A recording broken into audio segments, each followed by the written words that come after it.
Welcome to another episode of Eight Wheels Across America. I'm your host, Bob Berge, and I'm very pleased to have Rachel Greenwell from Rome, Georgia, with us today. Rachel is a motor coach operator for Eagle Christian Tours, also from Rome, Georgia. Chances are that you've heard of Rachel before. She's very active on Facebook, including running a group there for motor coach operators, as well as participating in a number of other motor coach operator groups, including Eight Wheels Across America, I might add. And she's very active on TikTok with almost 15,000 followers on her Motorcoach Life channel.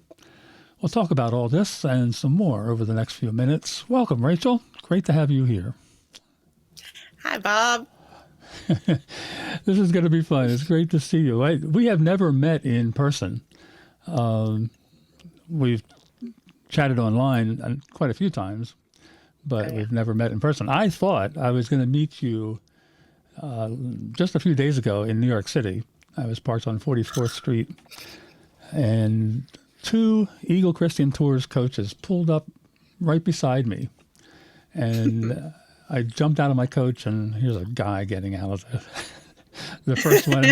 And the first thing I said to him, "You're not Rachel." And his response, this was Scott. Is it Scott Carter, I think? Yes. Scott, yes. He looked at me and laughed. He says, "I get that everywhere I go." My poor coworkers, I they said, have "Rachel, people yeah." knocking on their buses looking I for said, me. "Rachel's got to put you guys on the map, huh?" He says, "Yeah, she sure has." So that's Rachel. Tell us a little bit about Eagle Christian Tours. Well, Eagle Christian Tours has been in business for 10 years now. It was started by Brett Rose, our owner and founder. Carson, his son, joined us in 2014. It started out just one or two buses just to do some simple tours. They wanted to plan their own tours. About one a month was their goal. And they started adding sports teams here and there, and then people wanted more tours, and it just kind of grew from there. And today I want to say we're almost 40 buses. We have over Wow. 50 employees. We have everything from 45-foot motor coach Prevos. We have 30-foot Temsas. We have a mini entertainer bus, the Streamliner. We have full-size entertainers. We're all over the place. So That's impressive growth for, you said, 10 years? 10 years. We just celebrated our 10-year anniversary. I want to say it Wow. was April. Wow. Give us a little bit of an idea of your journey. How long have you been driving for them?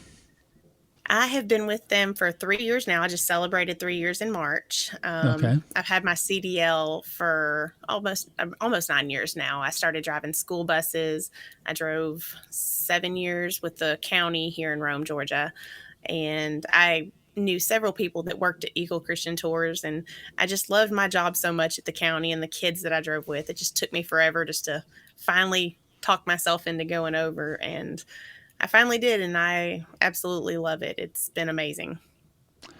So you have no regrets. You're not going back to school, but you don't drive school buses anymore at all then, right? No, no, I'm full-time Eagle. Okay. And that's where you plan to stay for the foreseeable future? As long as they'll have me. Yeah. Well, hopefully we'll keep the interview clean and they won't have any reason to get rid of you from this anyway. If you knew then what you know now, would you have started with coaches sooner, do you think, or did the school bus give you a really good foundation for what you're doing now? I mean, I think the thing that I loved most about the school bus that I was on was I was with special needs, and it touched a Oh, very okay. special place in my heart. I loved working with my special needs kids. But yes, if I had known what the motor coach industry was before and how much I would love it and how much I would get to travel, I might have come over sooner. But again, it's just one of those things where I was very attached to the people that I worked with, and it took me a little bit to kind of come to terms that I wasn't going to be doing that anymore. And I was working part-time or full-time with the county and part-time with Eagle. And then I finally went full-time with Eagle. Okay. What's your favorite thing about driving a motor coach? I would say people. I love meeting people and meeting new Are you are people, you a getting people to know person? people. Are you a Not people at person? all. I would have never I guessed. am and I'm not. It's weird. Like I love people and I love being around people, and then after a while I'm like, "Oh gosh, I need to go be in my room and be have some quiet time." There are times when you have to get away, right? Yes, definitely. What's your least favorite part? What don't you like about driving motor coach? Oh, I don't know if I've ever come across the least favorite part. I think the least favorite part is when you get people that just you're just a driver. They don't want to interact with you. They just nod at you and they don't interact with you. And it's just, oh, my mic fell down. Sorry. All right. Um, so I think the biggest thing is that, them not interacting with you and you're just doing a job and you're just transporting people and it's I just think not as fun. I think we've all experienced that. We've had groups where some groups you just connect with the group leader and then the group right off the bat, and you have a great time. It's a great trip, almost no matter what happens. Uh, Even if things don't go perfectly, the group is understanding or uh, more inclined to go well just because you hit it off with the group right away. And then you have other groups. Some of them are so quiet I have to check the rear view mirror to see if they're still in the back of the bus. Yeah. Or others, like you said, just you're just the driver and there's nothing happening between you and the group. Those are definitely not as much fun, and that's my less favorite part of the job also. Yeah. It's But not that they're not interacting with you. It's just you don't feel that connection sometimes. And yep, I always want to make a connection, even if it's a simple one. So yep. Tell us just a little bit about the group that you run on Facebook and how that got started. the unprofessionals, Yes. it started out as a joke. I just saw so many times in the online community where, and I saw this in the school bus community too, where people took themselves way too seriously and they would see things meant in jest and meant in joking and, oh, you can't do that, that's not professional, or, oh, you shouldn't do that, that's, and it kind of irked me because I believe the only people who can tell you something's professional or unprofessional are three people: you yourself, the driver, the owner of the company, or the customer that is paying to have you drive them. Those are the only three people who can tell you what's professional or not for them. And for me to judge anyone else on what's professional is just, I don't believe in it. But, we should all be obeying, the laws. We should be considering people and being good to people and nice to people, obviously. All right. But other than that, like, let's just have fun and cut up. Sometimes it's awfully tempting to stick your nose in places where it doesn't really belong. It is. And sometimes we get too wrapped up in our own positions and our own, well, you shouldn't do that or you shouldn't do this because I wouldn't do that. And we don't know what every group or every bus company's like. So just let people be happy and let them be themselves and you do your thing and let them do their thing. But Rachel, I've been driving 20 years. I know how to do it properly. Oh, okay. uh, We get a little self-righteous sometimes, I think. we can really get stuck in our driver's seat sometimes and only see things from our point of view. And I've Right. seen that a lot with motor coach operators where they're upset that they didn't get something for free or they didn't get something from the group or they didn't get fed or they didn't get a tip. And we are so focused in our driver's seat that we forget to look around and see that the people around us are enjoying themselves. I remember talking to a driver one time who was in DC and he was complaining that, oh, well, they're not giving me enough time to get back and forth to come pick them up, or they're not making sure I have enough time to feed them. And I'm like, look, buddy, they're trying to corral 200 middle schoolers in DC. The last thing that they're worried about is making sure you have a meal. This is where you have to advocate for yourself and say, hey, I need to take an hour to go get food. This will be how far away I am for parking. I'll be here. You have to give me this much notice to come pick you up.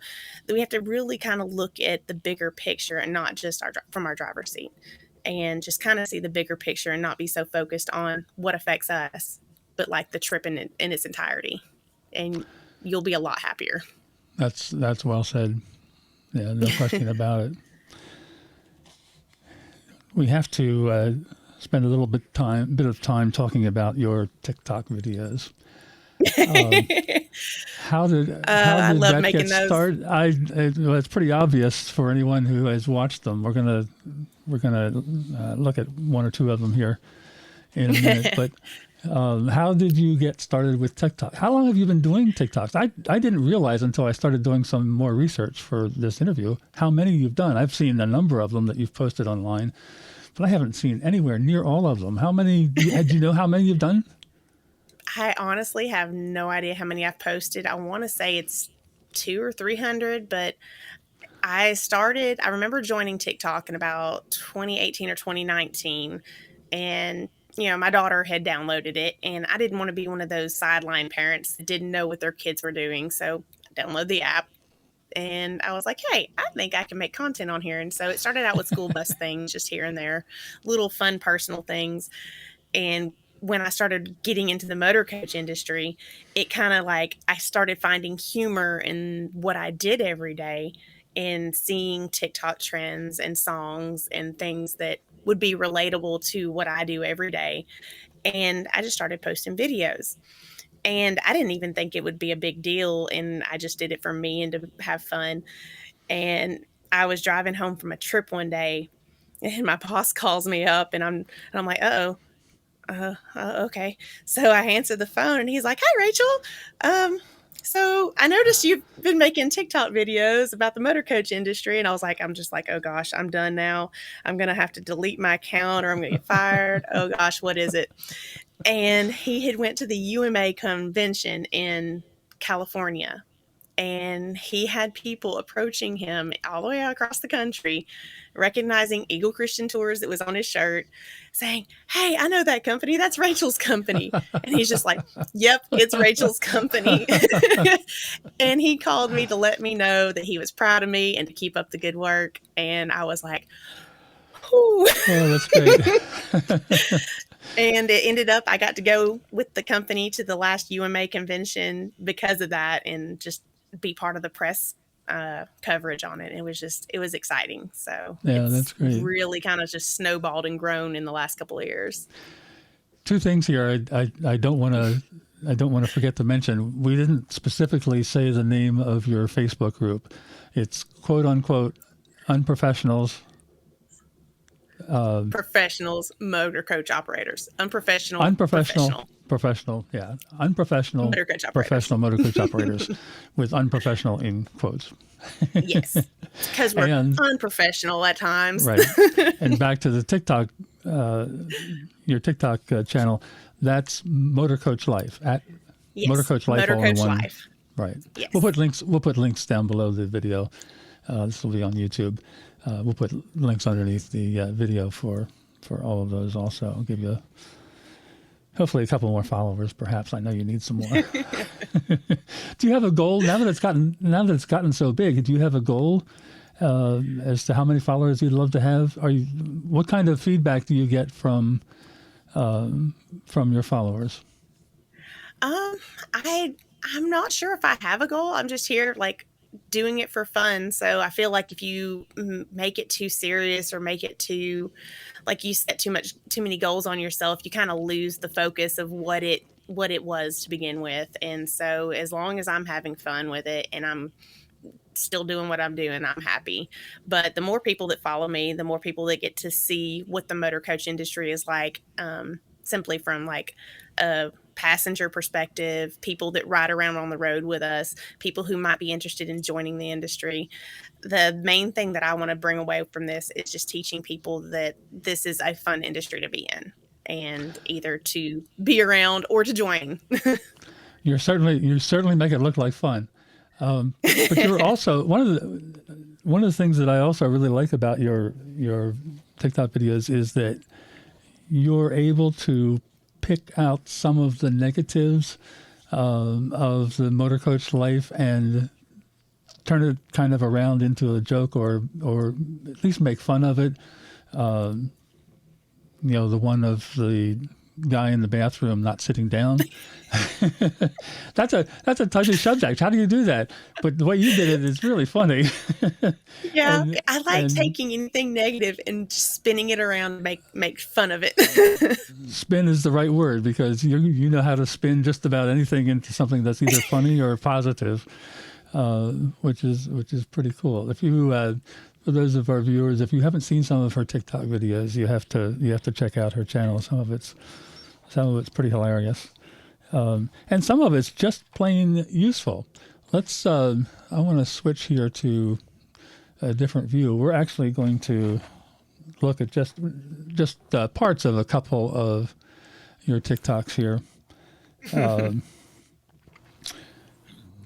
This one right here. Well, you can see if. I don't have the ability to zoom in here until I do some editing here. But anyway, you can see Motorcoach Life there at the top underneath Rachel's picture. That's the name of her channel. That's what you want to search for on TikTok if you're looking for her videos. And then there's 3 at the top here that are pinned that are all pretty good. So this one, my hammock kind of folds up into itself in this little pouch right here. And so I basically just unfolded it, so it's one big thing. And on each end, there's these little straps. This is on using a hammock in your coach. This has almost 20,000 views. I know. The most fun part of this is watching you get in and out of it. The first time we put a hammock in a motor coach, I was in Birmingham, and it was one of my coworkers, Jesse, who was trying it out because he had the hammock. And I was videoing him, praying that he would fall so that I would have some funny content and make money on America's Funniest Home Videos or something. And it ended up that it worked. We made some adjustments, and it was probably the most comfortable nap we'd ever had in a bus. Oh, wow. That's funny. How often do you actually use it? Do you take it with you? Well, it's in a small bag there. You just saw it on the video briefly. I actually have a what I call my nap bag, and it's a Chick-fil-A catering bag that, a lot of our sports teams get Chick-fil-A catered. It's a big black bag. They put all the boxes in, and I keep a pillow, a blanket, my hammock, some snacks sometimes, maybe some drinks, just a little thing. And I carry it usually if I know I'm going to be sitting in my bus. So if I'm driving sports teams, or I know I'm going to be having a lot of downtime, 2 or 3 4 hours on a bus. Watch her get into it here. So anyway, it goes with you all the time, right? You take it. It's a small enough package. Now, if I'm going to be on the bus and I know I'm not going to have any downtime, and I'm just literally going to the airport, or I'm going to be, going to Disney and dropping them off and going back to my hotel, I'm not going to be sitting on my bus waiting for people. So I'm not going to bring it then. But if I know I've got downtime and I'm going to want to stretch out and be comfortable, I bring it with me. This is great. You can actually see my nap bag in the corner, the front seat. Oh, okay. That's it. I see it. I'm going to let this play. We're almost at the end of it here. I'm going to let it play so we can see you getting out of it. There's definitely some technique. I'll have to make one where I'm falling out of it. Yeah, there you go. That if you can do it without hurting yourself, that's not a bad idea. That might get hello, workers' comp. Oh, that's good. What is apparently your number one, which has surprised me a little bit. It is kind of funny, and it's very interesting. Your number one video, 61,000 views, is this railroad conductor helping you back up. Let's turn the sound on here again for a second.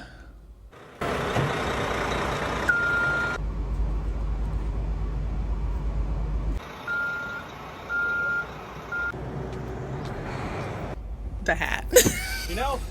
I'm usually used to stuff being on tracks and going straight. Welcome to my world. It's never straight. It's something that you and I take for granted, and not everyone does. Exactly. But he's a fellow TikToker. We followed each other for a while on TikTok, and he's basically the railroad version of me. He's a young railroad conductor engineer. He lives down in Florida, and we make similar content to our own industries. And I happened to be in the area where he worked, and we're like, hey, let's get together and film some content together. And it ended up working out, and it was hilarious because I was like, how can we combine our two industries and kind of make fun of them? And we had some ideas and we made it, and it went. Oh, that's great. I just want to play a little bit more of the other one you have pinned here because it's the one I was talking about earlier about sitting down to do your business instead of standing up. And this is Rachel in drag, kind of reverse drag, right? my beard game is good.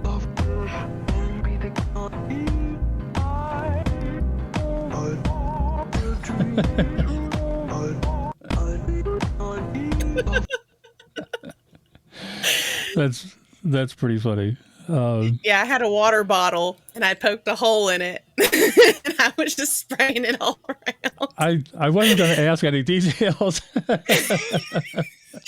honestly think somebody came on my bus because I left my door open. I think somebody came on my bus and saw me messing around in the bathroom and they're like, I'm going to go.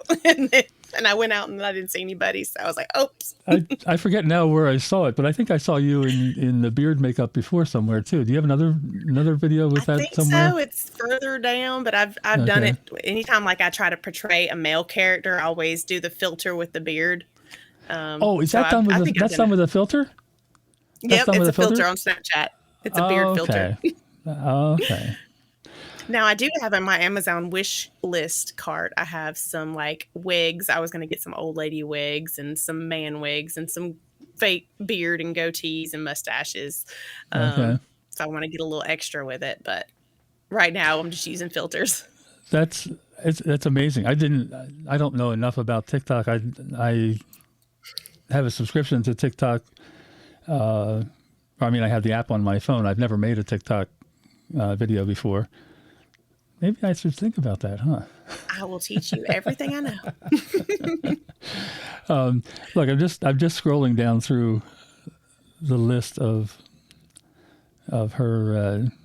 Rachel's TikTok videos, and it just keeps going on. I never got to I did this yesterday, and I never got to the bottom. So, and I know I went through. I want to say the one that I did where it's when you forget to kneel your bus. I want to say it has 600,000 or 700,000 views on it. Oh, really? Yep. If you scroll down, I know it's the one where I'm trying to get out of the bus, and you forget to kneel the bus for the older folks. And it's a big step. I'll have to check that out. It's the Johnny Cash, I fell down. How often are you posting videos? Do you do it every day? I try to do it every day. There's websites that kind of tell you these are productions. Some of these are productions. They take a little bit of time. They have. Some of them are quick and easy, and some of them, I put a lot of work into them. And I try to find out with the algorithm on TikTok when the best times to post them are, so they get pushed out to the most people, and you end up getting more followers, more views, more comments, and things like that.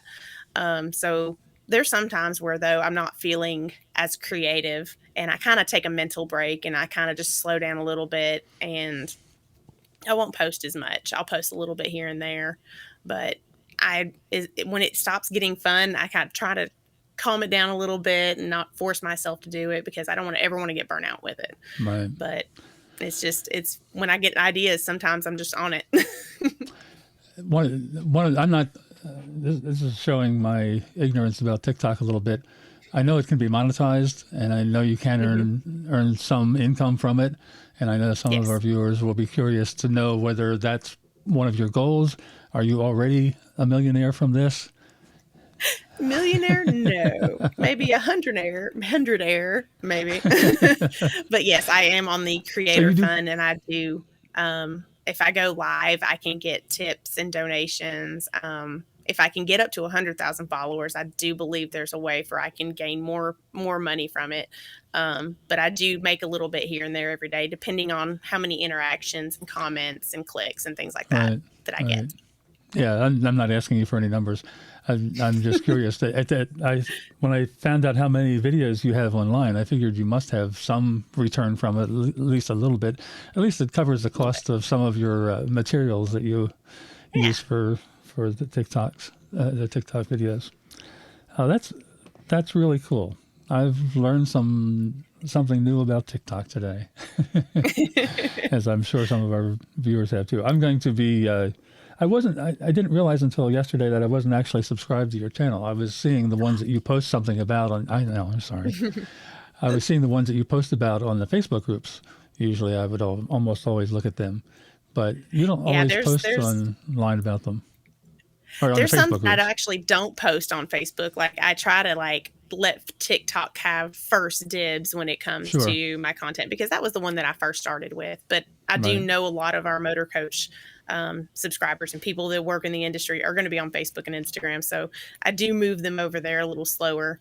It's just depending on workload and how busy I am. I try to get them out there. So that's pretty cool.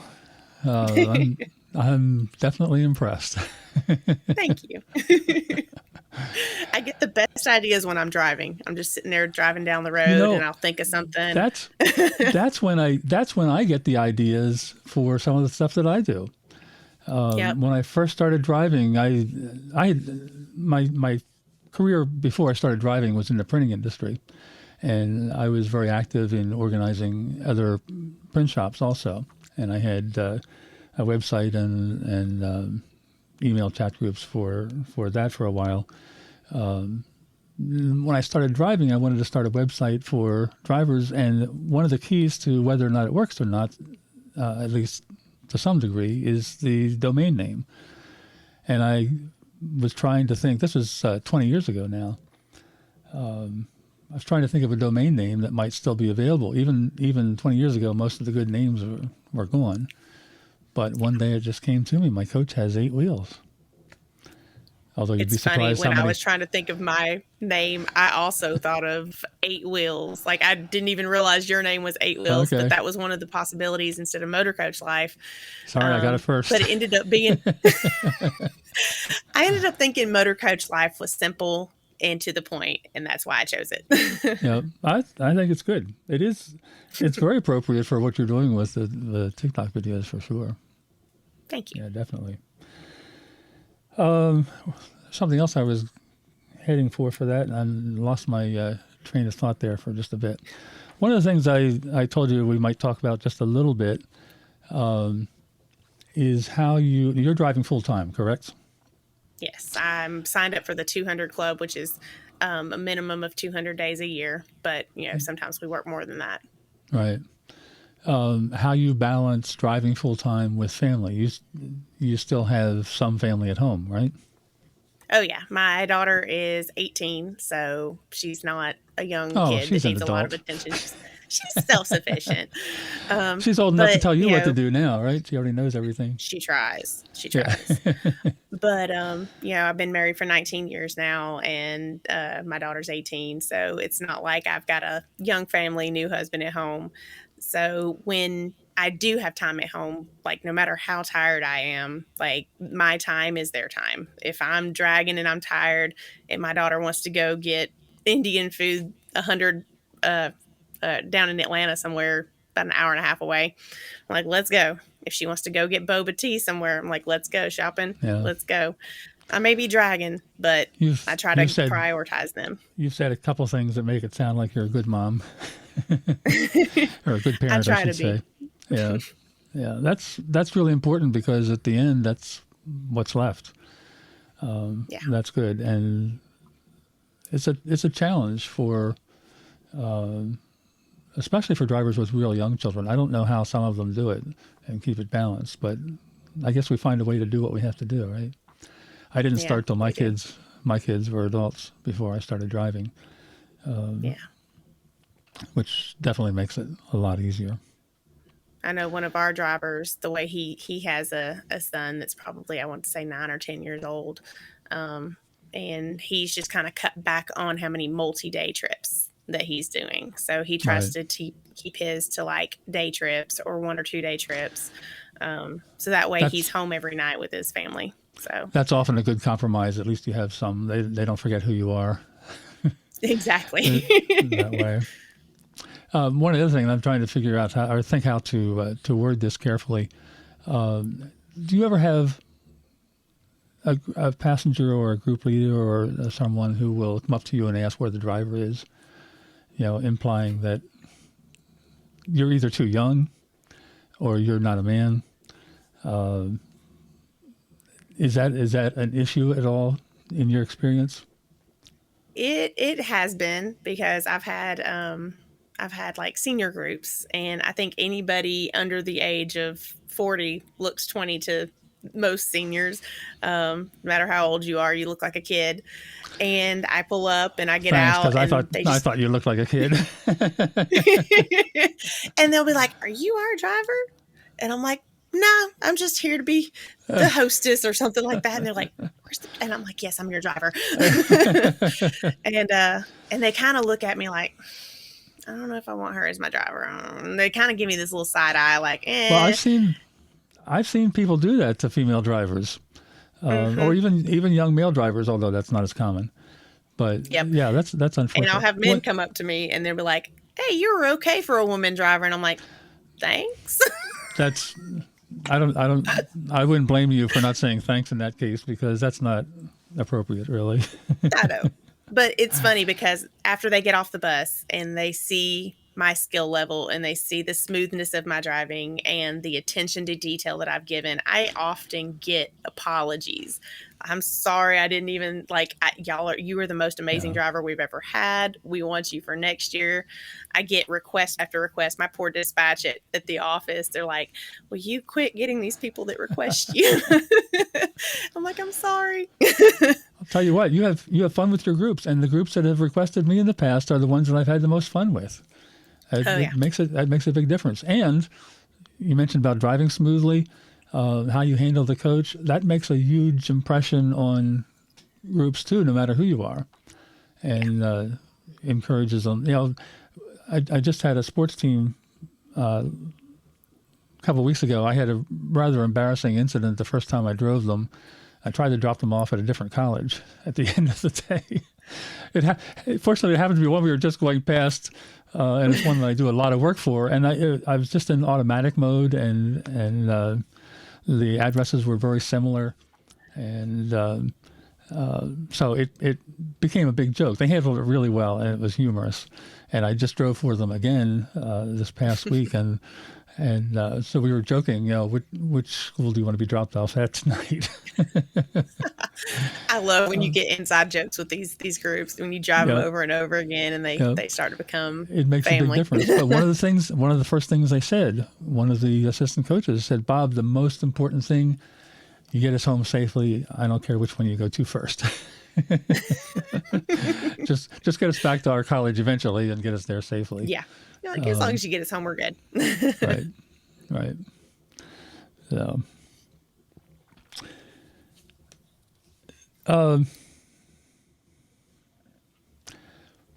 what advice would you give to someone who is just starting out, wanting to, looking for a career and considering driving a motor coach? It's always changing. You could sit here and memorize everything. You could sit here and learn textbook and memorize your route, memorize where you're going, and it'll change. And you just have to be able to adapt and seem like you're in control, even if in your head you're panicking because, oh gosh, I don't know where I'm going. You can't let anyone see that on the outside. You have to keep it all inside, and on the outside you have to look like I know what I'm doing. So just be able to adapt, don't panic, and always be able to listen to advice and take constructive criticism from people who've been doing it. Even people who've been doing it less than you. You can always get any kind of constructive criticism from people who've been doing it more than you, less than you. You can always improve yourself. Always be willing to improve and do better and learn more. Right. None of us have learned it all. and there's always room for more. I was asking more from the standpoint, though, of as a career choice. Would you encourage someone who is debating between a couple different things, including becoming a motor coach operator? What would you say to encourage them to become a motor coach operator? Because, as you know, I don't think your company is any different than mine. We're desperate for drivers. We've got more coaches than we have drivers for, at least to keep them on the road as much as we'd like. I would just say that it's a fun career. You're getting paid to vacation. You're being paid to do things that people are paying to do. Places that people are paying to go. You're just tagging along and you're having fun. Not every trip is fun and not every trip is a vacation, but we're traveling the world and we get to see it. And if you like to travel and you like to drive and you like people, this is it. This is the fun career. But it's one of those things you have to make sure it's right for you. Because if you're not a people person and you don't like to drive, you're going to be miserable. Or if you like driving in circles, stay with the school bus, right? Exactly. Or transit. You can always do transit. Right. I'm grateful that there are drivers that actually like driving school bus and transit. That's not me. I like going somewhere different every day.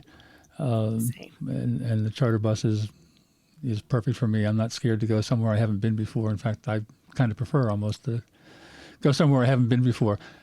And you can relate to this too. I've been able to do things driving motor coach and see things driving motor coach I never would have seen or even known about before I started driving. It really opened my eyes. Never imagined some of the things that we do, the diversity of the groups that we carry and the places that we go and the things we get to experience and do. And sometimes the foods we eat. My gosh. My palate expanded immensely. I don't eat hot dogs and hamburgers anymore. I want to say it was a Baptist Korean convention one time. And when we got done, they had some amazing Korean food. And they're like, here, take the food. And we're just like, oh, yeah. But yes, like the different people you meet, the different things that you get to be exposed to. Like I've had the ability to like learn so much from different people and also share that knowledge. Like I've got to share things about my industry with people that they've never known about. And it was cool. I got to share a little bit about my bus with, I want to say it was a middle schooler. And he was like, I really like buses. I wonder if I want to be in the bus industry when I get older. And I was like, hey, you make good money. Hey, come check out the back of the bus with me. So I showed him how we do pre-trips and he was just, whoa. So it was fun to kind of like expose him to the motor coach industry, and who knows, he may be a future operator one day. Yeah, that's great. You have anything else that you would like to share? I told you we'd talk for about half an hour and we're already over that. Time flies when you're having fun. I knew it should be a fun interview. Time flies when you're having fun. It does. Anything else you want to share? Not that I know of off the top of my head. I think I'm good. Okay. All right. Rachel, it's been really great talking to you. I hope we get to do this in person sometime. I implied it at the beginning of the video here that you're in Rome, Georgia. I'm in the big metropolis of Wilmersdorf, Pennsylvania, a town of about 3,000. What's the population of Rome? Actually don't know that one. I may have to get back with you on that one. I'm pretty sure it's bigger than Wilmersdorf, but we'll have to check on that. The company I drive for is in Ephrata, which is a bigger company. I have about a 30-minute drive to work every day to drive for them, but that's actually my least favorite part of the day. Although I drive through some really pretty farmland, countryside, to get to and from work. After dark, that's not necessarily as attractive, but have to watch out for deer. In fact, I saw one of your drivers, I shouldn't mention that, hit a deer on the way to work yesterday or today. Yes, he did. So you have deer in Georgia too. I pulled up in the lot today. I saw his car and I was like, oh no. Yeah, the deer in our county, they like to jump out in front of you. Yeah, I actually take a different route in the dark to and from work because of deer on the road. I've had too many close calls with going through one of our wildlife areas right near where I live. But anyway, been great talking to you. Someday we'll meet in person, I hope. Ditto. Even though we're a little ways away from each other, but our buses do intersect on some of our trips. I'll be in D.C. on Thursday. Maybe you'll be in. Are you going to be in D.C.? Where are you going this week? Do you know? This week I'm in Orlando. Oh, okay. You're going south where it's nice and warm. Yep, I'm heading to Florida. I'm doing a bus driver meetup down there this week. We'll be having dinner and cool. See if we can get some new drivers together and meet some new people. And I like to introduce other drivers to each other and kind of make a social network out of it when we get a chance to be in the same city. I would like to be part of that at some point. Well, if we're ever in the same city, I'm definitely doing dinner. Good. That sounds great. I agree. All right. Thanks again, Rachel. It's been a pleasure. All right. I hope you enjoyed our conversation with Rachel. Thank you for watching. I invite you to subscribe to this channel, click the like button, and most importantly, share this with your fellow drivers. Be sure to check out Rachel's Facebook group as well as her TikTok channel. Both are linked in the comments below. And if you're a Motorcoach driver, I invite you to join 8 Wheels Across America on Facebook, a great group of more than 400 Motorcoach drivers and growing rapidly from across North America, sharing information, experiences, and friendship. There's a link below for that also. See you in the next video.